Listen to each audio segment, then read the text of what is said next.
Good morning, everyone. Morning. Good morning from Dale. Morning, everybody.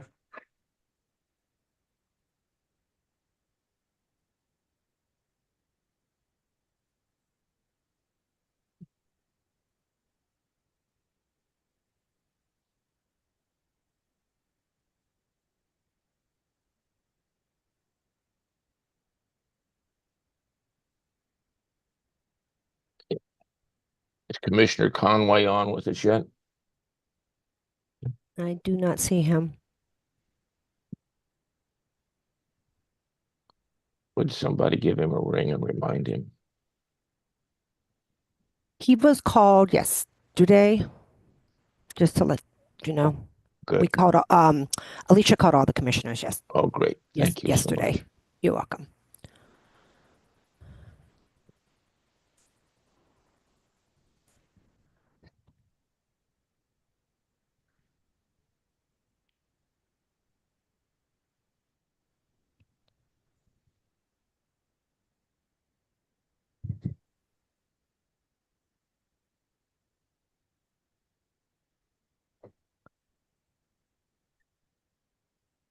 If I ever get disconnected from one of these meetings, I have a separate computer set up and it'll only take me a minute or so to get back on. So just FYI.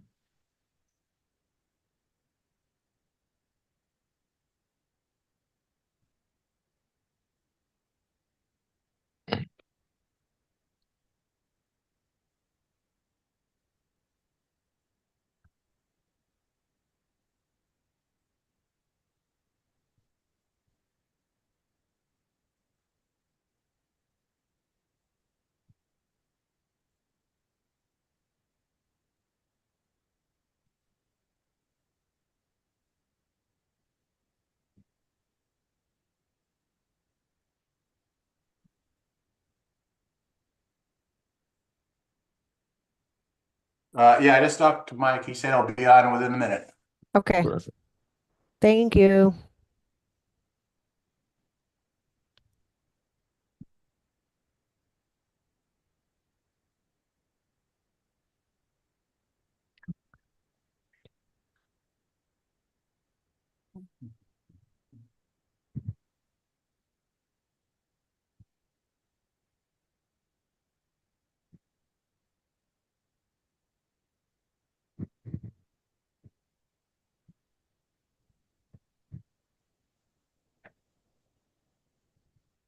Are we recording?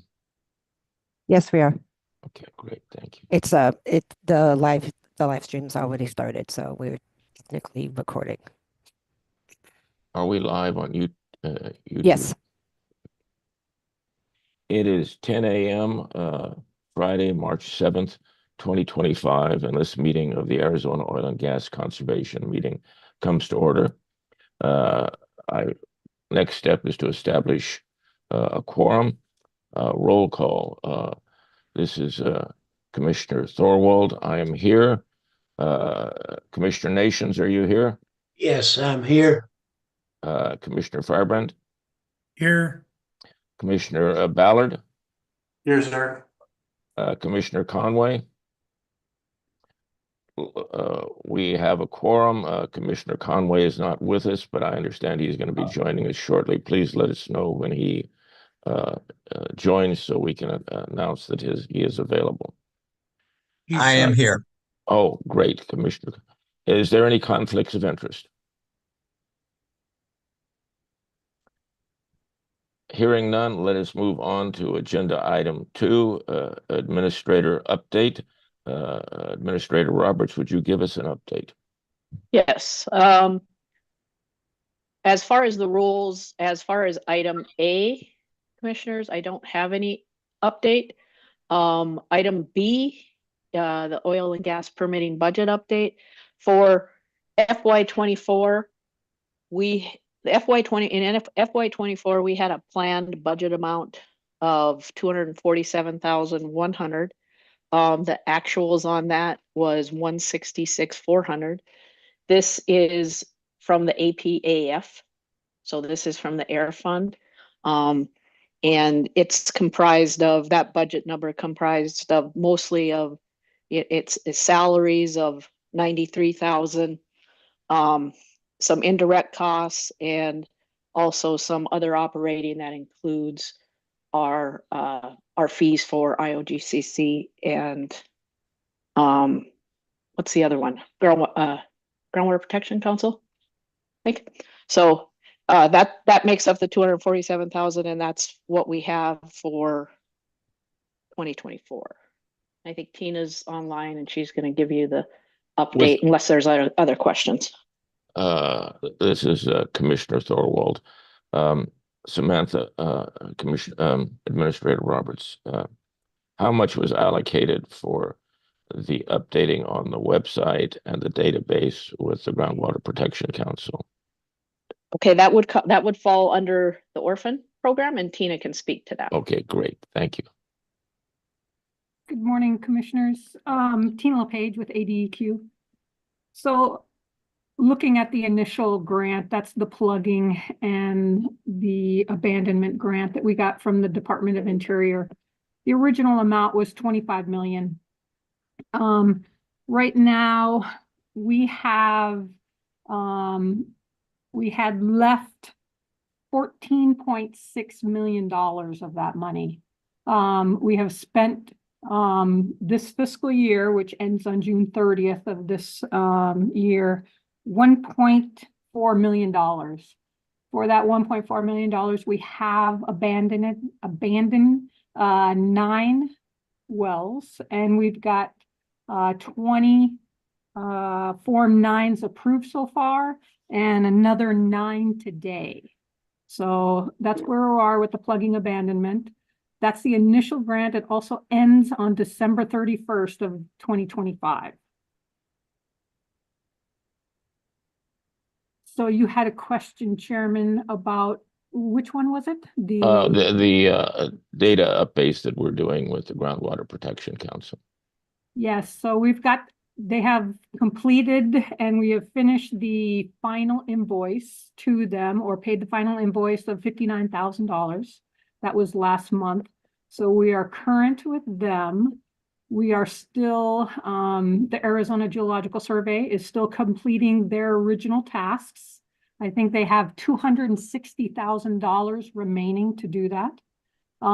They anticipate finishing that up by the end of ADEQ's fiscal year, which is June 30th of this year. Commissioners, do you have any questions? Well, I have one quick question. This is Commissioner Ballard, Chairman. Please go ahead, Commissioner.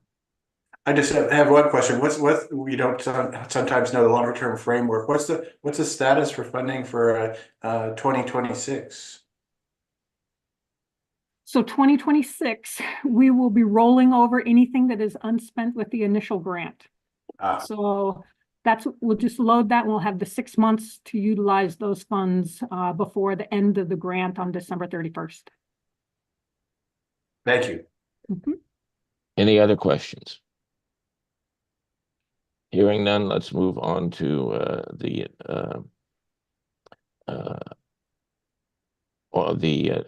item C on the agenda. Okay. Yes, Commissioners. Item C is, I am asking for your guidance on how you would like to handle this notification. They were a little bit delayed in notifying us of when there was a change, and I am just asking for how you would like to proceed with getting them in compliance. Administrator, would you fill in the commission on the change of ownership? Yeah, if you look at item 2C, this is Ranger Development, and on December 16th, IACX, there was a change of ownership, and some of the CEOs and everything were terminated, and there's new positions came into new positions with IACX.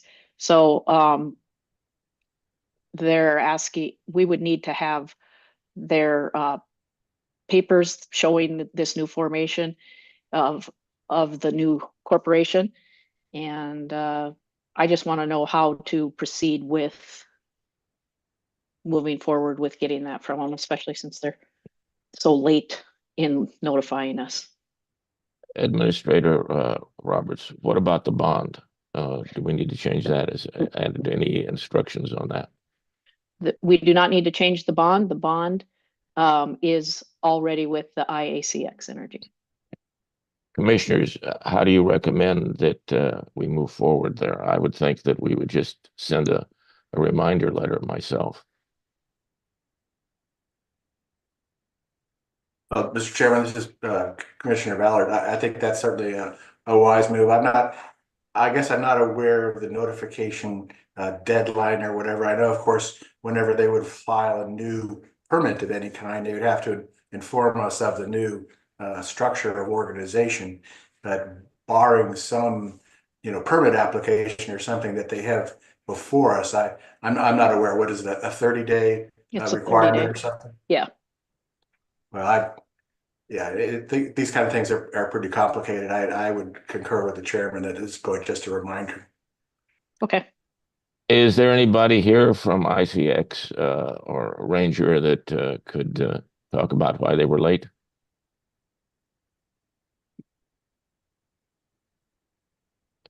Do you need any kind of vote, or is that on this? I just want, yeah, I think just providing me direction. Okay.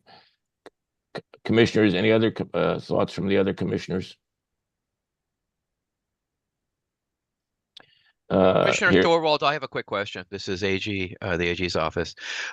If we are going to send a letter out, and I certainly concur with the suggestion, I like a smaller Thor's hammer rather than a big one. Would you like that to go under the directive of Ms. Roberts or under the AG's office? Your call. I'm good with either one. My suggestion is start with Ms. Roberts through oil and gas, and if we have no response, then the next up of pressure will be through our office. That's fine with me. Commissioners, does anybody have any issues with that?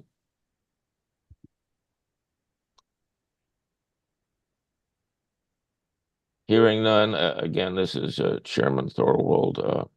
We'll move on to 2D, inspection and overview for Amana storage.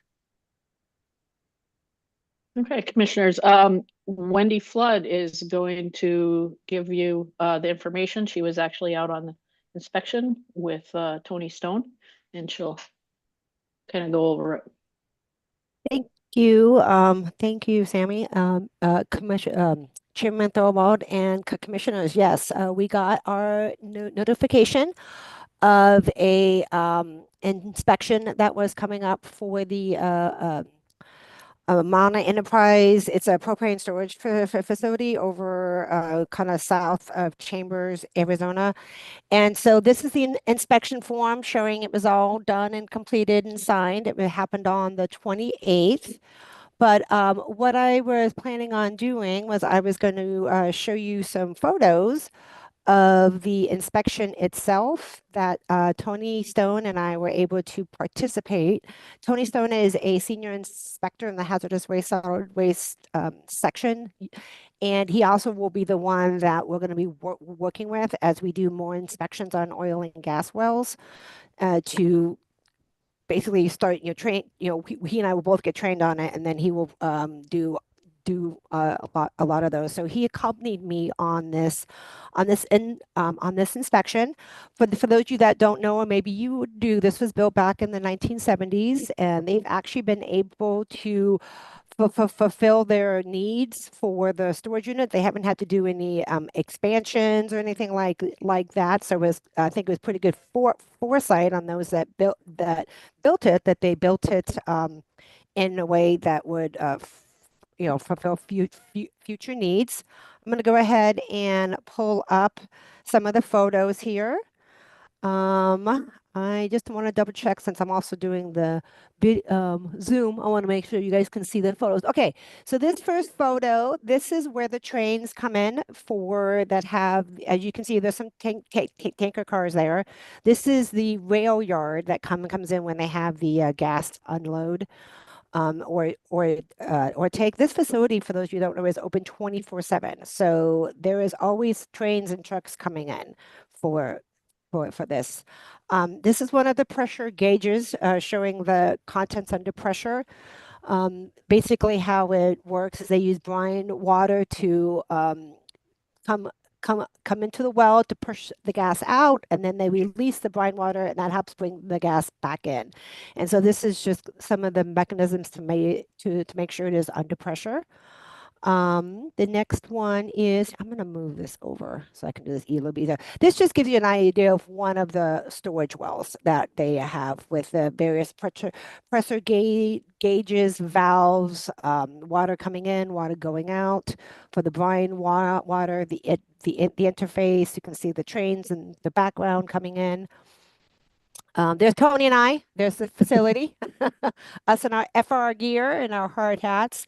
This just gives you an idea of the layout of the facility, the rail yard in the back, and then this is one of the wells. You can see the well coming in down. That's probably the brine water well. That is over to underneath that white truck. You can see that. This is so they have two basins for where they keep their brine water that they use for the storage, for the for the gas to be filled and then the gas to be released. This one's actually empty. You can probably notice that they did have some damage. I think it was a couple of years ago, and one of the berms got damaged in a maintenance, and they just never refilled it.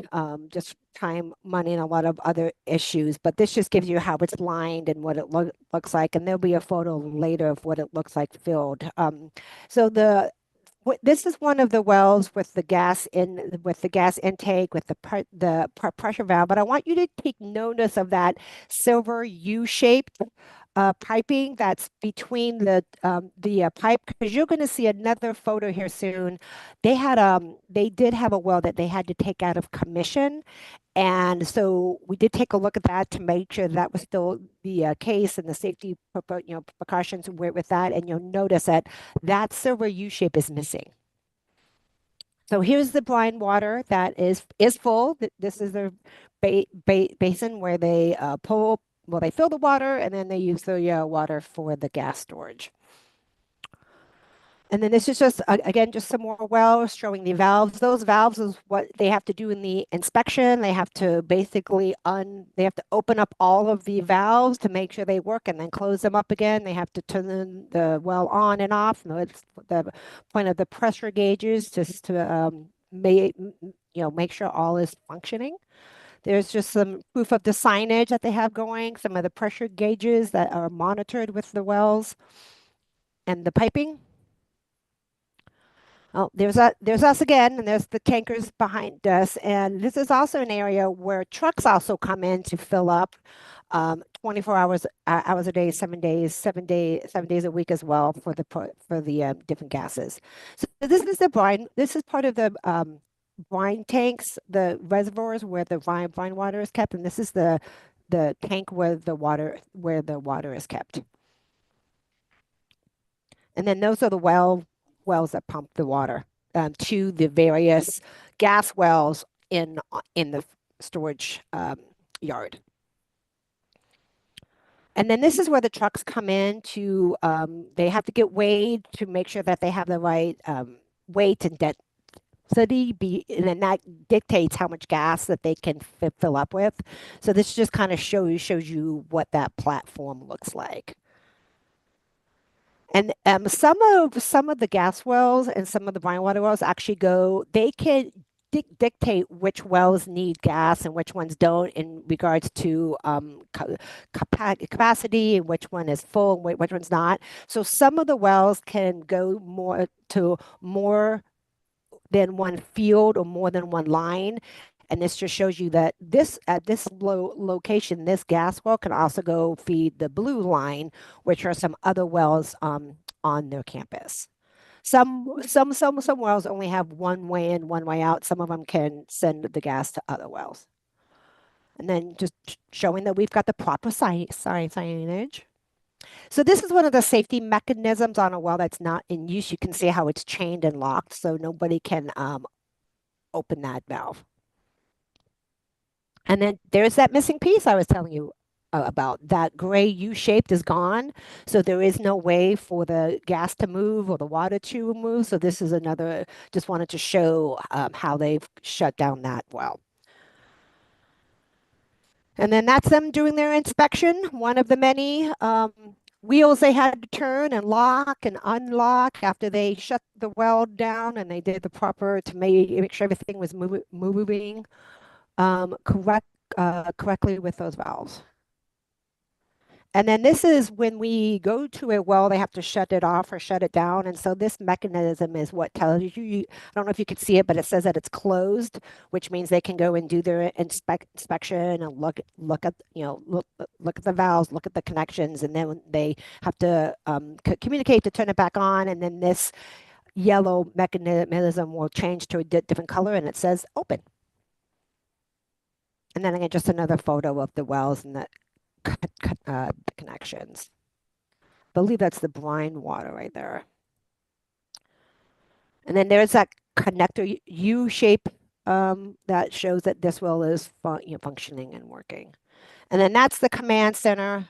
Whenever they do shut a well down or have any issues, it's not only is it done remotely from the main office, but you have to come actually over here and legitimately push a button. Just another one of the safety mechanisms.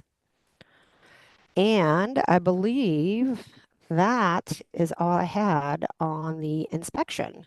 So we're heading out next week to go to, there's another storage facility like this one over in the Glendale area. It's off of Dysart. They're not only doing their twice a year inspection, they are due for their 5-year integrity testing. So we will be going out there to also witness both of those, and I'll have some more photos and information for you on that one.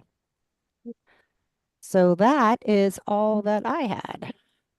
Commissioners, thank you for that nice presentation, Sure. Wendy. Commissioners, do you have any questions for Wendy? Hearing none, I have a question. This is Chairman Thorwald. Sure. The Corporation Commission, of course, handles this surface stuff. Have we been coordinating with, how is our coordination going with them on these inspections? The Corporation Commission? Yes, they cover all the pipelines and above ground storage. There hasn't. Yeah, we haven't coordinated Go ahead, with Sammy. the Corporation Commission. Okay. Yeah, there was a little bit of coordination that we're trying to do with the geological survey. Brian Gautier, I believe, Yep, and Brian so that, Gautier. yeah, he was actually supposed to come on this inspection, but he couldn't. And then I know he and I have talked a little bit about the one going on right now in the other facility. So we have been in talks and communications with them. I think it would be good if we could establish better coordination with the Corporation Commission on these, especially on the inspections. Thank you. Okay. We will. Commissioners, do you have any other questions, any other things for Wendy? Any comments? Hearing none, let us move on to agenda item 3, Orphan Well Program Update.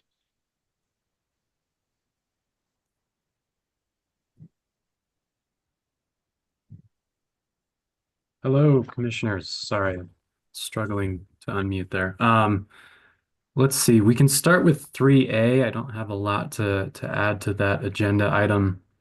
We're working on updating our website for the public just to reflect our progress on plugging a number of our wells so far. So that will be coming the next week or so here. That's pretty much the only outreach update I have.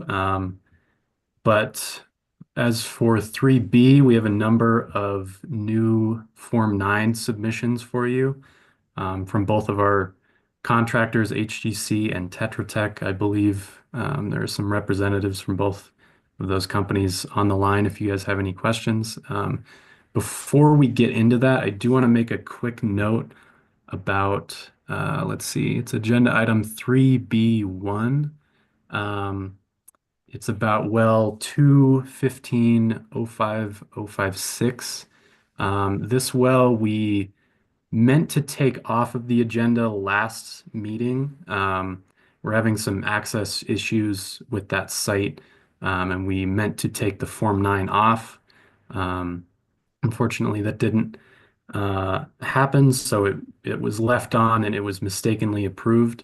I just wanted to note that and let you know that once we do have access secured for that site, we will resubmit that Form 9 for your approval.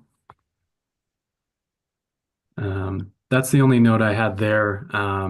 We have 9 Form 9s submitted. We have some information listed here as on the screen, and yeah, we're happy to take any questions that you may have. Commissioners, do you have any questions? Well, Chairman, Commissioner Ballard, I have a couple of points in going through these files. And I guess my first note is I probably on 05056, if you just update the commission, I'm not really sure resubmission of Form 9, that's all the technical material. And if that all stays the same and we're just waiting on access, I think you could just give us an update. But that's Okay. my opinion. There were two wells of interest in here. I guess one of them is just kind of historical interest, but 3B6, which is 05033. I just want to comment for the information of the commission that this is a historic well. This well was spud in 1922, and the Great Basins well was actually the discovery well for helium in the Holbrook Basin. So I'm just glad we're finally taking care of it. It's been around a long time. It was actually, once they figured out it was not methane gas back in the 20s, they just let it vent to the atmosphere for several weeks before somebody thought maybe there was some helium or something in there. And of course, this was the 20s. Helium was actually considered important for defense purposes, dirigibles and things. So just want to point out, we're finally getting back and cleaning up something that was done 100 years ago, basically. The other one I had just a brief question about was 3B5, and again, none of these are technical issues. I found all the Form 9s complete and satisfactory.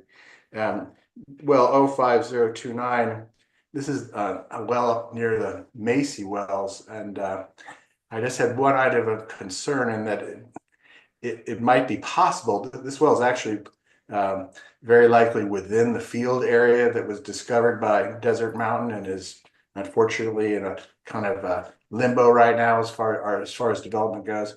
I just wanted to make sure that if we informed them, they should have, and of course, just as a routine notice from this meeting, that this well is under consideration, and if they wanted to make any proposal or comments to the commission, that they'd have the opportunity to do that before we actually plugged it.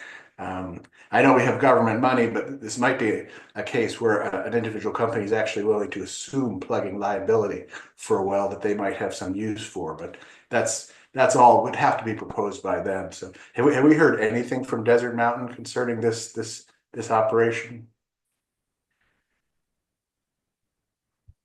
Yeah, Not to my knowledge, Commissioner No. Ballard.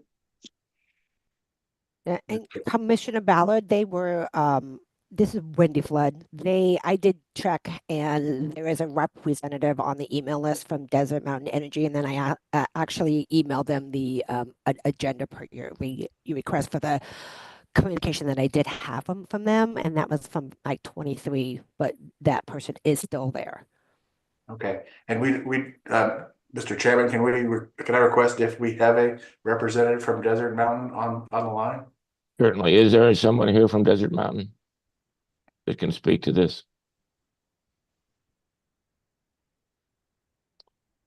Hearing none, staff, could you reach out to Desert Mountain and ask them about this?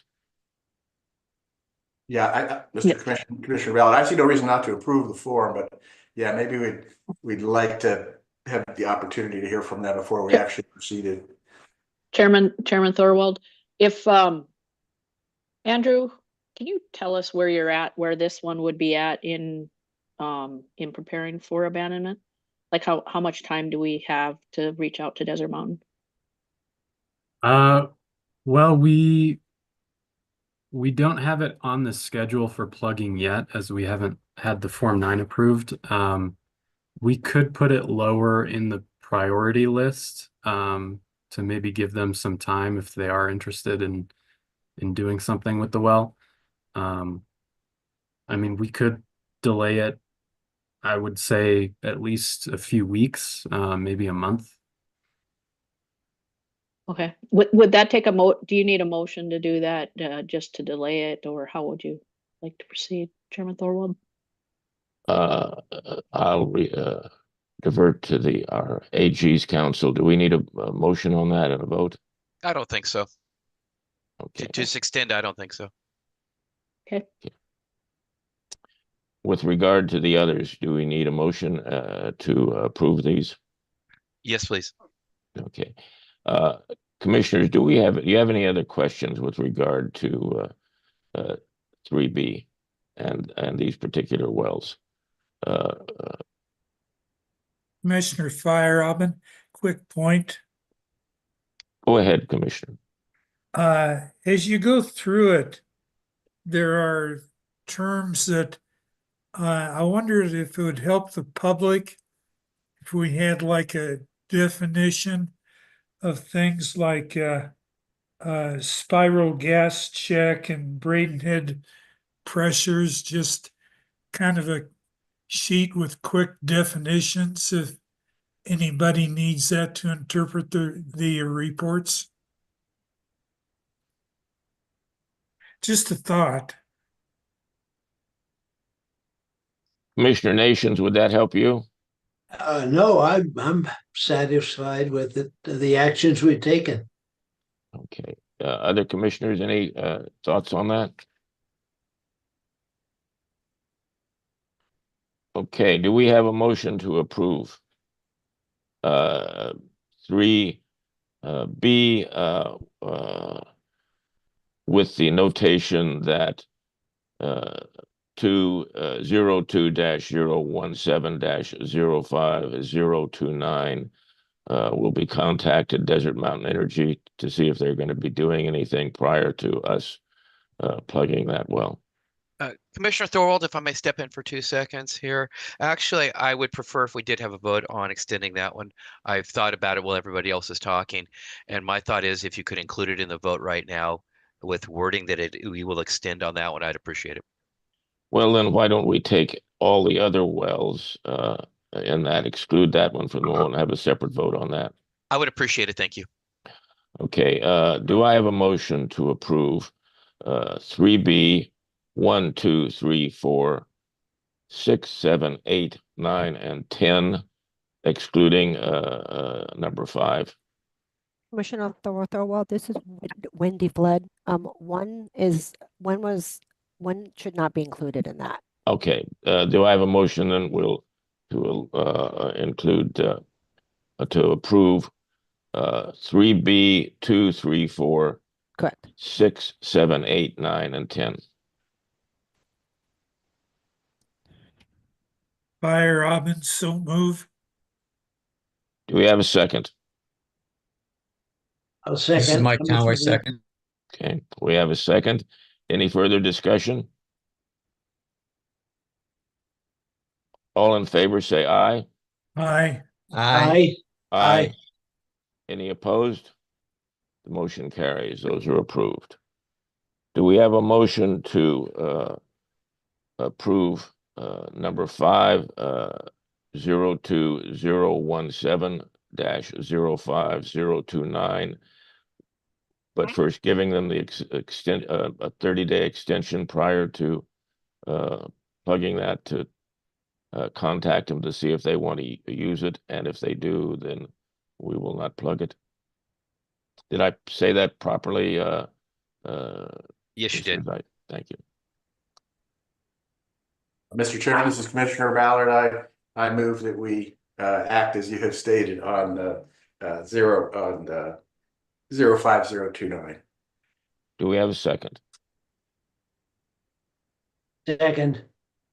We have a second. All in favor, say aye. Aye. Aye. Aye. All opposed, say nay. And the motion carries. What do we need to do with item 1 on the agenda, if anything? I would suggest holding off on any actions until you get access. Okay. We will postpone any actions on item 1 till our next meeting, or whenever we finally have access to it. Moving on to 3C, plugged wells. Yes, commissioners, we have a number of plugged well reports, Form 10s for you. I will let our contractors walk through the details of these. This is Micah Spencer with Tetra Tech. And the first well ends in 05153. The only difference between the Form 9 and then what we completed was we expected a plug between 750 and 850 feet. Did not find that when running in, so we went ahead and set that plug where it should have been and moved up hole from there according to the original plan.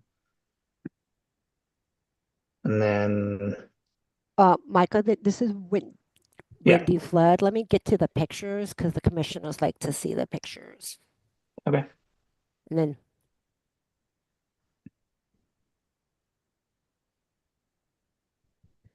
there you go. That's the marker. Yeah, the first two wells we actually they had casing caps. So they set lower plugs, typically between 7 and 800, and then just put a cap on the casing at the surface. So we had to chop those and add a flange for the BOP. And then we were able to complete the plugging work after that. And that's our marker on the surface. Okay. Thank you. Then so this was the third well. Was there a second? Yeah, The hold on. second. I'm pulling it up.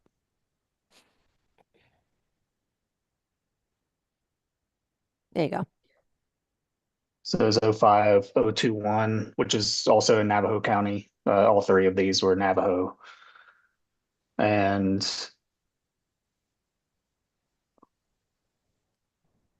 this well,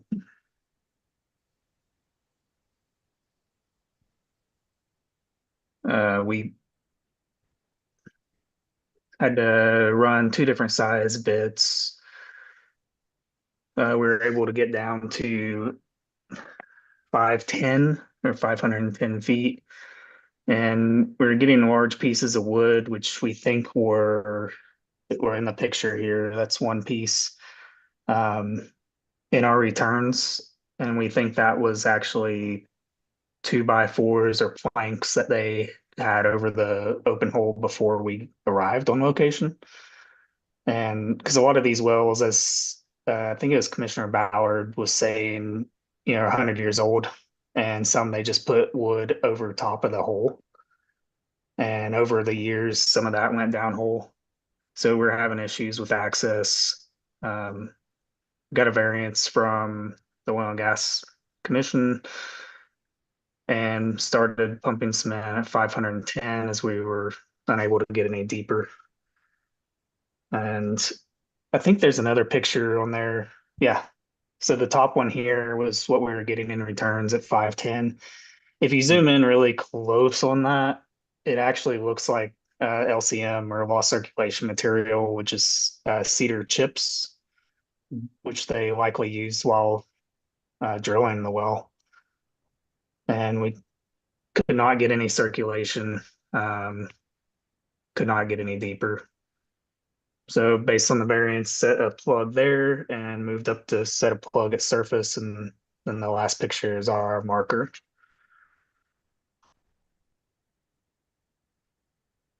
Okay. The third well, this one we initially believed it was only plugged with mud.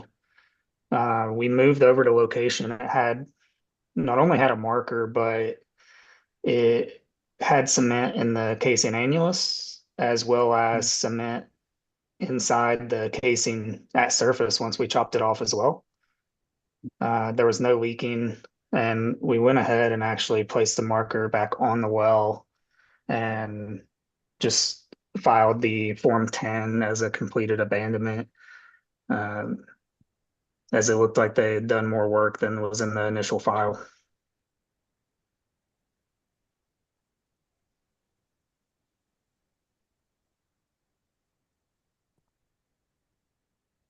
All right.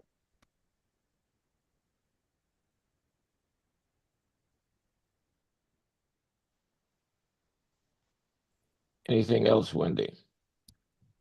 Those are, this is Wendy Flood. Those are the three that were listed under the plugged wells. Okay. Commissioner, do you have any questions on this? Any comments?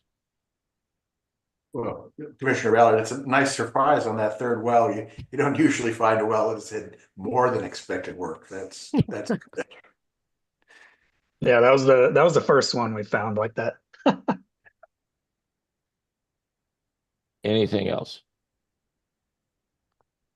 Moving on to agenda item 4, report by the chairman.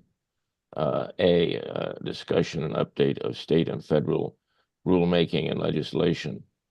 I'd just up there, nothing at the federal level other than what you've heard in the news.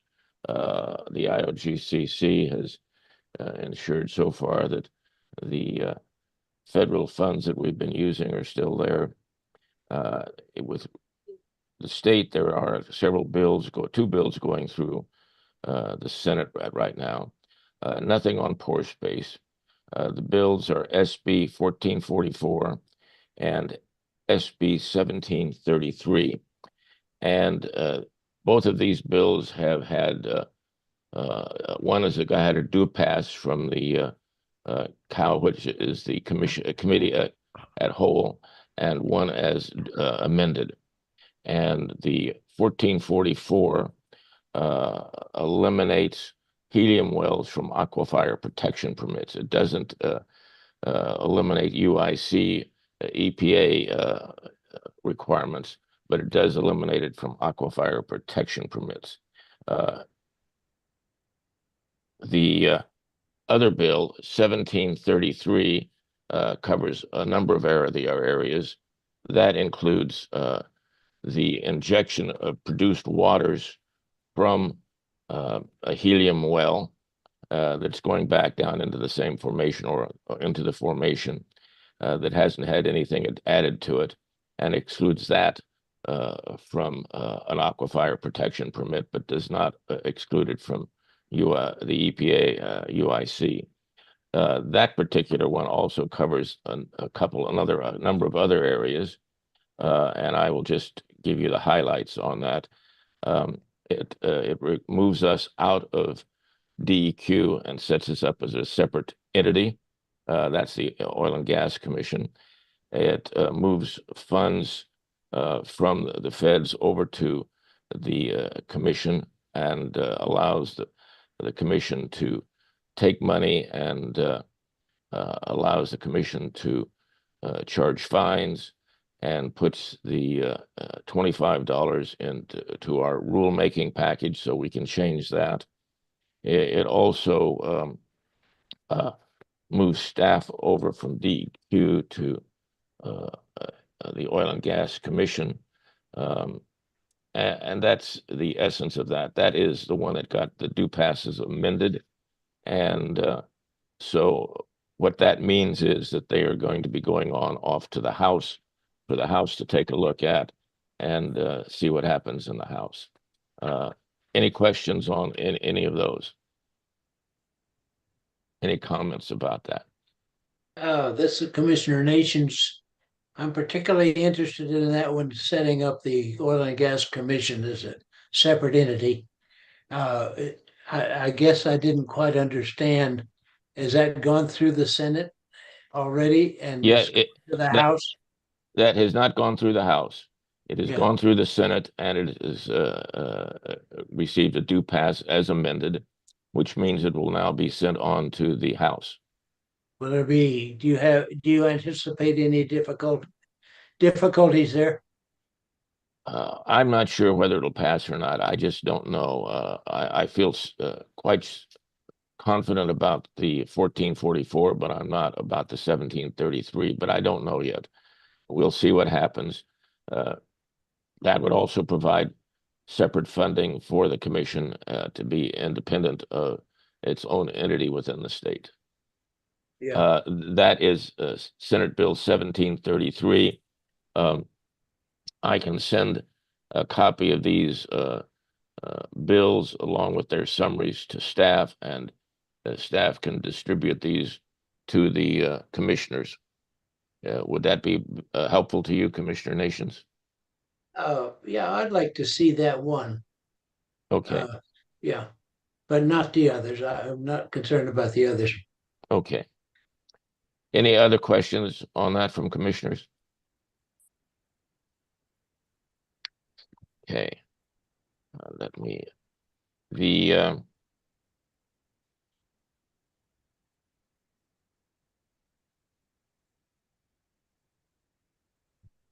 preferred communication methods, which is 4B.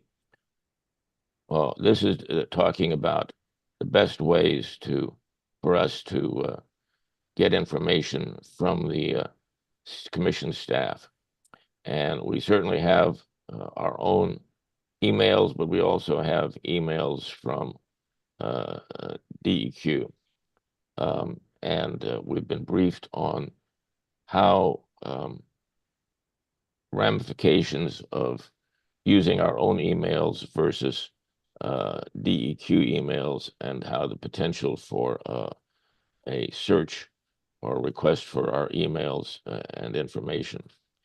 What I'd like to have a discussion on that from the commissioners on what you want to do and how you want to move forward. Yeah, this is Commissioner Nations.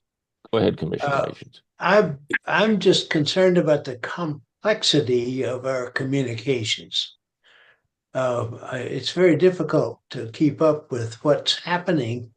For me, may not be the case with everyone, but I'd just like to see more straightforward passage of information to the commissioners, especially with agenda items that we need to prepare for. So I guess that's just sort of general concerns there. What would help you to be more informed and help you to be more effective, Commissioner Nations? Well, it seems to me like there's a duplication of issues. We complete actions on plugging and abandoning, for example, like ones today, or applications to do so. And then they come up again in this meeting. So that confused me about which ones we were actually going to be required to take action on. Actually, I never did see the agenda for this meeting. Which may be my fault, but I somehow went through all of the communications, and I saw this thing about going to Google for items, and that I think would be unnecessary if the commission could operate on their own email rather than go through the other one. So that's what I'm concerned about right now. Commissioners, how do the rest of you feel the same way, or what do you all feel? Commissioner Fire-Robin, to me, Google Documents is just complicated, and to be absolutely honest with you, after I got done going through everything yesterday, I had to sit down with a headache. And I just remembered the good old days of, when you get an email, download attachments, look at it, and you're good. And with Google, it just seems like maybe I'm doing it wrong, but just a tremendous amount of, doing in 12 steps what you could do in 3. Well, he's stating very clearly what I was trying to say. I agree with that, Bill. Commissioner Conway, what do you think about it?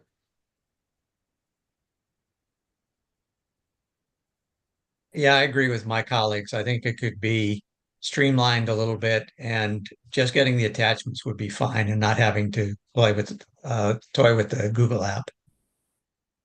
Commissioner Ballard, your thoughts? Well, almost any means of handling those large files is going to be bad, I think. I don't know that, if they send out those large files, they won't go directly through. Some of them will. Some of them will get posted on the cloud. That's usually fairly easy to click on and still get as if it were an email attachment. So I don't know really what the objections would be to sending them as attachments. I guess we could go back to doing that.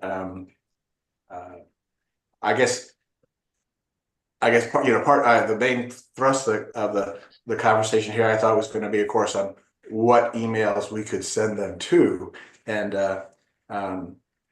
I guess where I stand on that is, and I'd hear from the other commissioners, but the DEQ.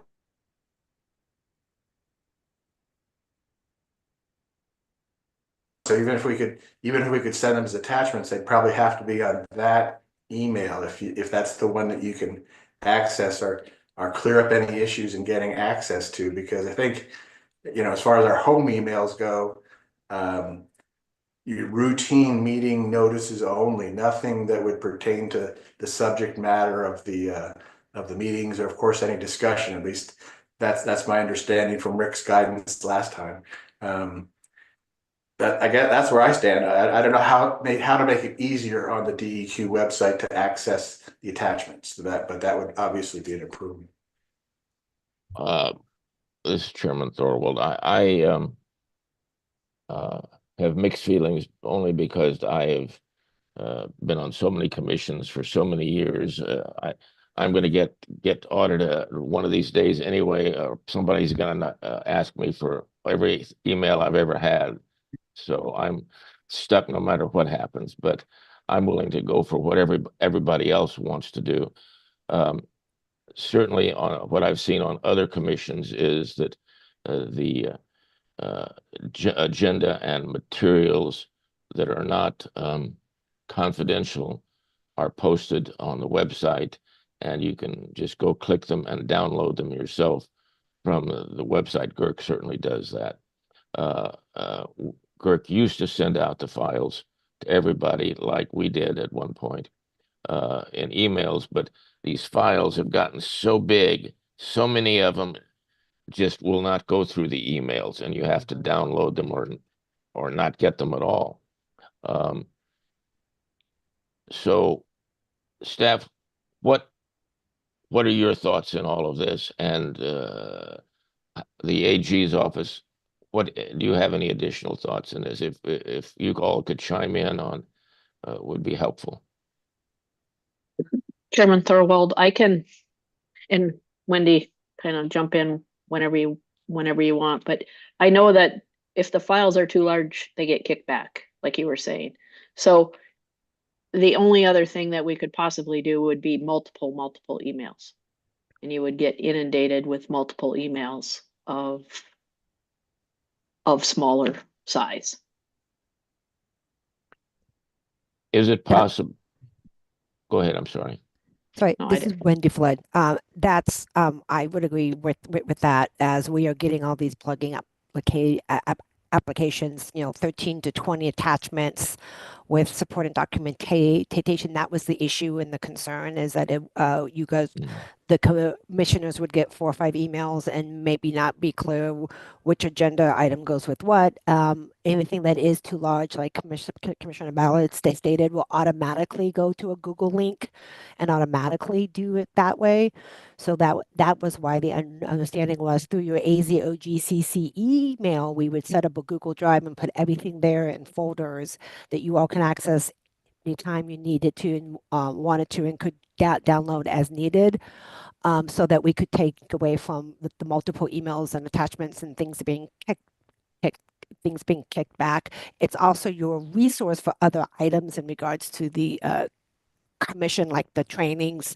I can put the photos on there as well.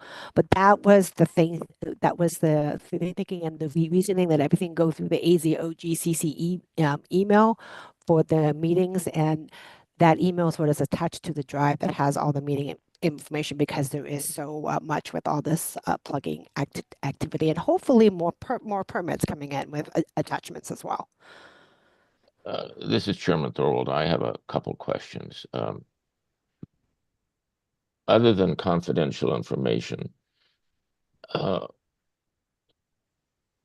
which I'm assuming that if it's not in such a large, voluminous file that it could be downloaded, I mean, could be emailed, that confidential things could be emailed out to the commissioners. But since the other information is publicly available anyway, we just have something like Kirk does on our website, where anybody can go download the agenda and all of the appropriate attachments that they get to see here anyway, and that the commissioners could do the same thing. That would seem to solve the problems that everybody's talking about. Is that workable? That sounds good to me. Commissioner Nations. Thank you, Commissioner Nations. Well, I just have one quick question, Chairman. This is Commissioner Ballard. What about the timing? Is what gets posted on the website, previous to the public announced meeting, it's exactly the same as the package that gets sent out to the commissioners? And if so, is there any difference in timing? We would probably, I'd like to be able to see what's available, most of a week before the actual meeting. And is that about the same timing as when you send things out? You also post them on the web? Wendy, can you answer? Yes, this is Wendy Flood. Yes, when the agenda is finalized, it gets put on the website, and the attachments are sent out around the same time. Sometimes the agenda actually goes up before we have all the attachments, but we do try to time it at the same time. Well, I could certainly access them on the website just as easily as through Google or file share if they're there. This is Chairman Thorold. Another thought is that in the email, the links to the data could be sent out to the commissioners, so they wouldn't have to go to the websites. They could just click on the link and it would go to that data that's on the website. Has there been circumstances where confidential information is so voluminous that it couldn't be put into an email? This is Wendy. I can't answer that. Not since I've been here, but you have more experience than I do, Chairman. I don't remember any time. Certainly, Commissioner Nations has much more than I do, but I can't remember a time when that confidential information was so big that it couldn't have been done that way. Commissioner Nations, do you remember a time when that couldn't happen? No, no, I can't. So I'm getting the understanding here that the commission would like to go ahead and just get an email with the links to the website, put all the information up on the website, and then just have any confidential things just sent directly to their normal, regular non-DEQ emails. And if something is comes up that is significantly larger, that is confidential, then we use the DEQ emails, the oil and gas emails to go to get that. Is that something that everybody would be happy with, commissioners? I would, This is Mike Conway. That sounds like a very good idea to me. yeah, I would endorse that. Hi, Robin. Yeah. Well, Commissioner Ballard, I certainly agree. As long as what's sent out, private email is the public material. All attachments that are going to come up in the meeting publicly anyway, or anybody else can attach them as well. And if somebody wants to say something sometime that's inter-commission, that doesn't go out on private email. Does our AAG, is that workable from your One of the perspective? concerns I have is that if you're going to do it that way, that you receive public information through your public emails, but anything confidential is going to go through the AZOGCC emails. Is that my understanding, or is it did I misunderstand? No, that is correct. That's your understanding is correct. If you're putting public information through public emails so that the commissioners can read it and easily access it, but there's no confidentiality issues going out. I don't have a problem with it. However, I would suggest, and we talked about this before, something at the bottom of that email that says to the commissioners, please do not discuss this beforehand. Something along the lines that we don't end up with open meeting law problems. That's my real concern. Do not share it, do not forward it, that type of thing. Exactly. And that the confidential information is something embedded, say, in the document that says confidential, so not to be forwarded or something like that. Yes, I understand the ease of trying to get public information out. Again, everybody should have access to. Number one is I don't want the commissioners discussing it between themselves, and I don't anticipate it's going to happen now. However, this commission will continue on, and commissioners will come and go. And so the thought is I want to protect the open meeting law and statutes to ensure future commissioners don't start cross-emailing each other information. That's my real concern. The second concern, of course, is anything that's confidential should go through your OGCC, because we want to hold that back with the protections from public records law.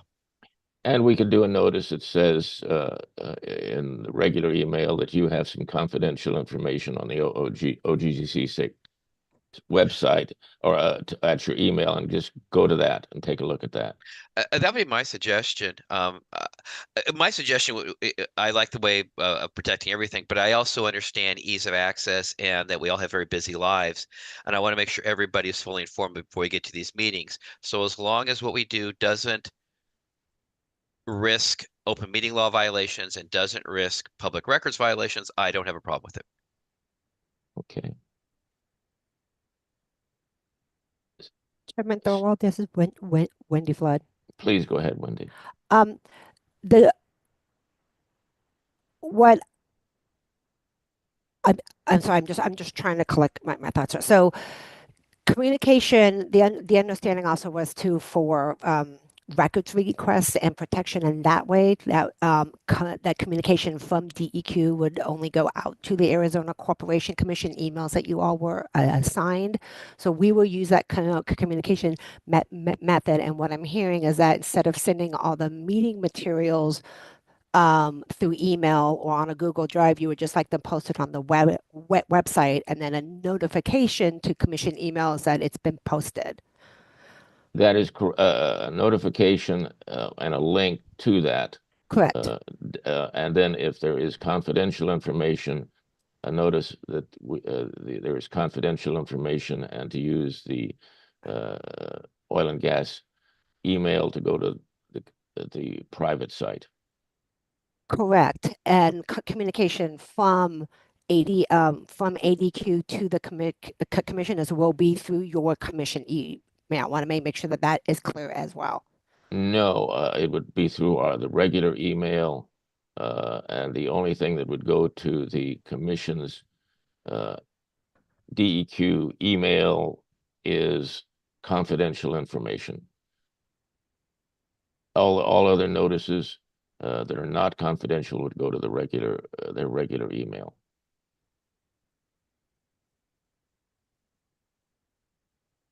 Commissioners, is that what you're saying? I think you've got that right. Okay. Yes. This is Commissioner Nations. That's what I'd like. That's what they would like to do. Do we need a vote on this, Rick? I don't think so. This is the commission expressing its the improvement their thoughts on how they wish their information to be dispersed. I do not think this takes a vote. As long as we are protective of open meeting law and of public records law, I don't have a problem with moving forward in this manner. I don't think we need a vote. Okay, and then we'll just add at the end of this about the do not forward and put in there something that is confidential on confidential documents. So, okay. Thank you, Chairman Thorwald. Thank you. Is there any other discussion on this? Hearing none, let's move on to item 4C, representation at the AZOGCC. I've asked staff to provide the stats on our plugging, production, and so forth, so that can be presented at the AZOGCC meeting. Also, we have until the end of April to, if we want any resolutions to be submitted at the AZOGCC for their annual business meeting in Oklahoma. So if everybody could think about that, and if you want to put something together, please do so and get that to us as soon as possible. We are fully paid up with the AZOGCC, and in good standing. I am serving on 3 different committees for the AZOGCC at this point. So I will keep you posted when I come back from that meeting as well. Is there any questions or anything that you would like me to do at the? Go ahead, Commissioner. Nations here. You say we're all paid up for the AZOGCC. Are we paying the full fee, or are we still We're getting paying the full. We're paying the full fee. Oh, good. Boy, that's a relief. We have been for years now, and we caught up completely. Yeah. Yeah, that was an issue for a long time. Yeah. When I was serving there. So congratulations on getting that done. Anything else, commissioners? Anything else you could, with regard to this? Hearing none, let us move on to agenda item 5, call to the public. Is there anybody in the public that would like to address the council, commission?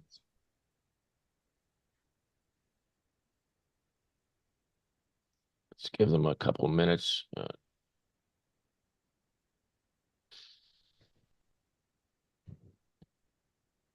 That way, if there's anybody on YouTube that sees this, they would have a moment to get on.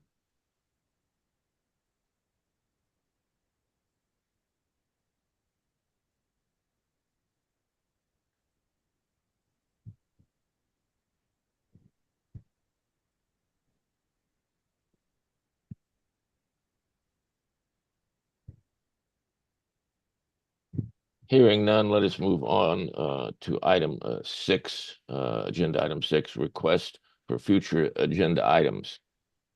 Commissioners, is there anything you would like to see on the future agenda for the commission? Well, Mr. Chairman, this is Commissioner Ballard. I'd like to propose a couple of things. The first would be an update on helium production in Arizona. I've compiled with staff some of the statistics from last year, and I'd like a few minutes to show that there's some good news. We have a new field on production, and so I'd like a little while to discuss that at the next meeting. And the second item, and I don't know if it's a standard item on our agenda, but I really like to see the updates on the orphan well program every meeting. Maybe that's a standard item now, but I'd like to see that. And if If we could, I think the commission could really appreciate a description of the responsible party provision. I guess I see that as kind of restricted of what we can really do. So I want everybody to understand what we have to live with as far as that rule goes. Staff, could you add those to our next meeting agenda? Any other? Yes. Thank you. Any other things that can be added to the commission that the commissioners would like on our next meeting or any future meeting?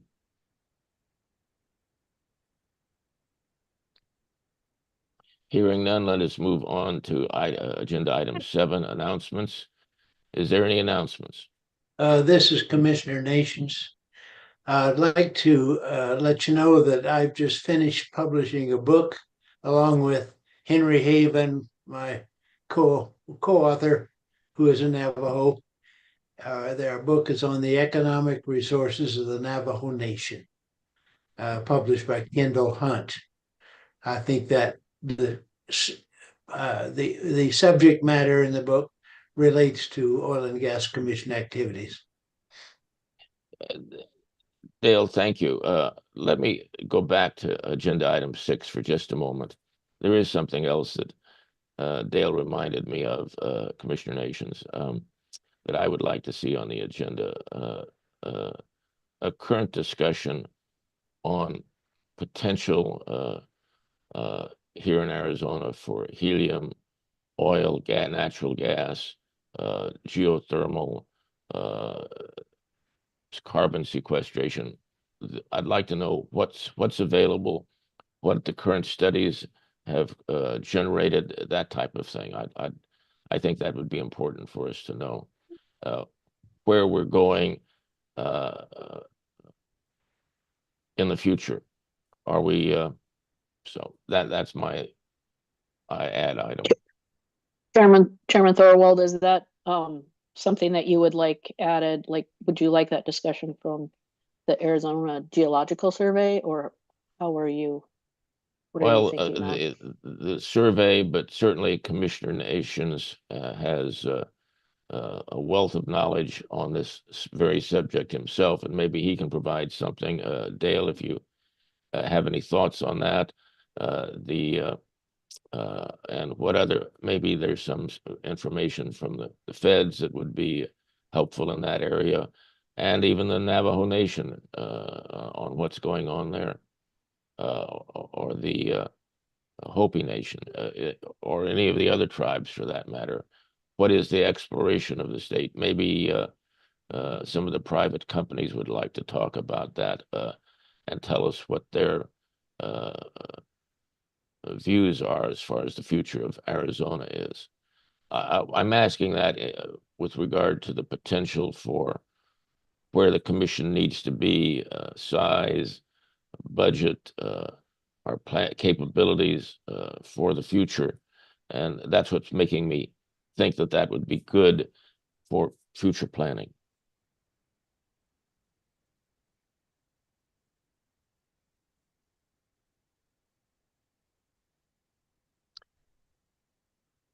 Since I took us back to agenda item 6, is there any other things that would be like to be added?